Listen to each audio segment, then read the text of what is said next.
नमस्कार। Artificial intelligence या AI, ये शब्द आजकल हर जगह सुनाई दे रहा है ना? और ये सिर्फ एक बज़वर्ड नहीं है, ये भारत में करियर का पूरा नक्शा ही बदल रहा है। तो आज हम इसी बड़े बदलाव को समझने की कोशिश करेंगे और देखेंगे कि इसके लिए एक सही रणनीति क्या हो सकती है। और ये जो पूरी बातचीत है ये एआई एक्सपर्ट मनोज त्रिपाठी के एक बहुत ही गहरे विश्लेषण पर आधारित है। उन्होंने एक स्ट्रेटेजिक ब्लूप्रिंट तैयार किया है। समझिए कि ये भारत के फ्यूचर इनोवेटर्स के लिए एक रोड मैप जैसा है। तो चलिए देखते हैं इसमें क्या खास है। शुरुआत करते हैं नीति आयोग के सीईओ बीवीआर सुब्रमण्यम के एक बहुत ही दमदार बयान से। उन्होंने कहा, इसे सिर्फ 20 लाख नौकरियों के रूप में न देखें। वे 20 लाख शायद 2 से 3 करोड़ अन्य लोगों के इकोसिस्टम का समर्थन करते हैं। जरा सोचिए इस बात पर। ये सिर्फ जॉब्स की बात नहीं है, ये पूरे के पूरे इकोसिस्टम की बात है, जिसका असर समाज के एक बहुत बड़े हिस्से पर पड़ने वाला है। और इसी बहुत बड़े बदलाव को एक्सपर्ट्स एक नाम दे रहे हैं, द ग्रेट चर्न, मतलब एक बड़ी उथल-पुथल। इसका सीधा सा मतलब है कि जो पुराने तरीके की नौकरियां थीं वो जा रही हैं और उनकी जगह ले रही हैं बिल्कुल नई एआई नेटिव नौकरियां। तो ये कोई छोटा-मोटा बदलाव नहीं, ये एक पूरी की पूरी क्रांति है। अब यहाँ एक बहुत ही दिलचस्प और कह सकते हैं कि एक विरोधाभास वाली तस्वीर सामने आती है। देखिए, एक तरफ तो ये डर है कि 2030 तक करीब 20 लाख टेक जॉब्स ऑटोमेशन की वजह से खत्म हो सकती हैं। लेकिन उसी सिक्के का दूसरा पहलू ये है कि एआई करीब-करीब 40 लाख, जी हाँ, डबल 40 लाख नई नौकरियां भी बनाएगा। तो ये कहानी एक साथ खतरे की भी है और एक बहुत बड़े मौके की भी। सवाल यही है कि इसका फायदा कैसे उठाया जाए। तो चलिए जरा और गहराई में जाते हैं। आखिर कौन सी नौकरियां हैं जो जा रही हैं और कौन सी हैं जो आ रही हैं? इस नए जॉब स्ट्रक्चर को समझते हैं। देखिए, सीधी सी बात है, वो सारी नौकरियां जिनमें एक ही काम बार बार बिना ज्यादा दिमाग लगाए करना पड़ता है, वो सबसे पहले निशाने पर हैं। जैसे manual QA testing, L1 customer support जहां बंधे बंधाए जवाब देने होते हैं, या फिर डेटा एंट्री का काम। क्यों? क्योंकि एआई ये सारे काम इंसानों से कहीं ज्यादा तेजी से और बिना गलती किए कर सकता है।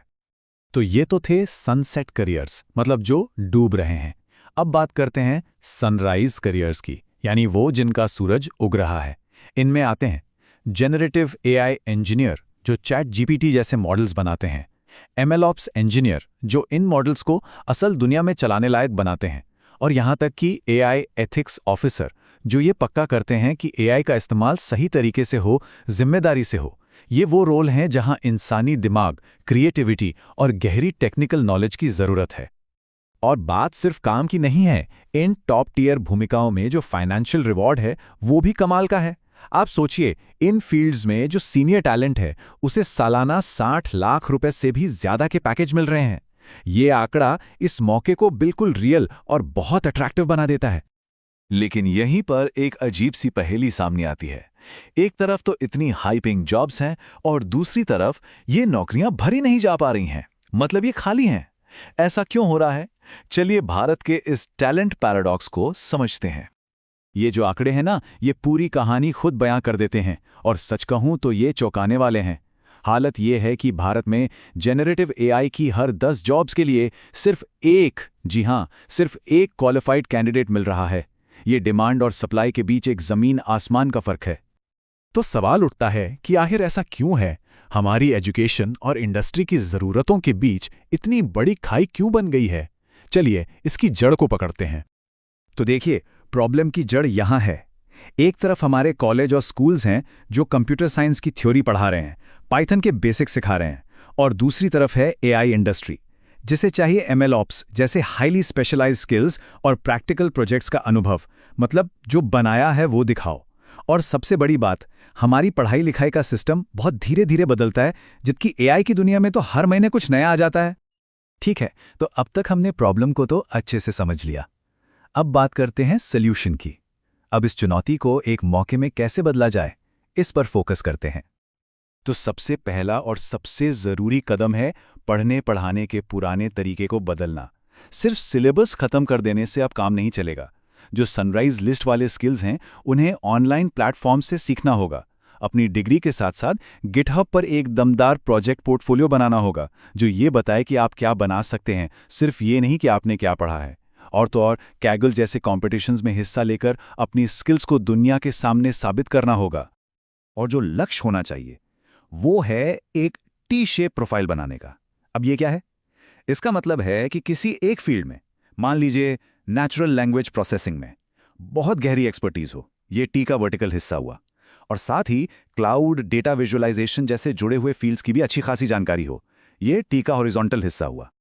लेकिन एक बात और, सिर्फ टेक्निकल स्किल्स से काम नहीं चलेगा। एक एआई नेटिव माइंडसेट अपनाना भी उतना ही जरूरी है। ये मान के चलना होगा कि सीखना अब जिंदगी भर चलने वाला काम है और अपनी उन स्किल्स पर काम करना होगा जो मशीनें नहीं कर सकती, जैसे creativity, critical thinking, emotional intelligence. इन्हें ह्यूमन प्लस स्किल्स कहते हैं। और एआई को एक दुश्मन या कॉम्पिटिटर की तरह नहीं, बल्कि कोलैबोरेटर, एक साथी की तरह देखना होगा जो आपकी ताकत को और बढ़ाएगा। और आखिर में बात आती है स्ट्रेटेजिक चॉइसेस की। पुरानी सोच को बदलना होगा। स्टूडेंट्स के लिए जरूरी है कि वो सही इलेक्टिव सब्जेक्ट्स चुनें, रिसर्च के मौके ढूंढें और एआई स्टार्टअप्स में इंटर्नशिप करें। वहीं पेरेंट्स के लिए भी ये जरूरी है कि वो कॉलेज के बड़े नाम के पीछे भागने के बजाय इस बात पर ध्यान दें कि उनका बच्चा असल में कौन से प्रैक्टिकल स्किल सीख रहा है।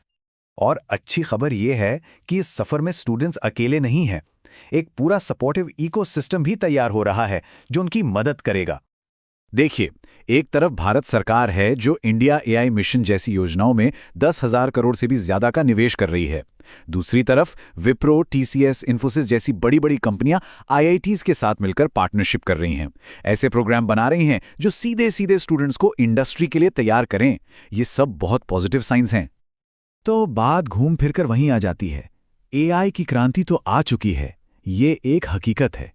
अब सवाल सिर्फ इतना है, क्या हम बस एक दर्शक बनकर ये सब होते हुए देखेंगे या फिर वो स्किल्स हासिल करेंगे जो हमें भारत के इस एआई ड्रिवन भविष्य का एक आर्किटेक्ट, एक निर्माता बनाएंगी? ये फैसला हम सबको अपने लिए खुद करना होगा।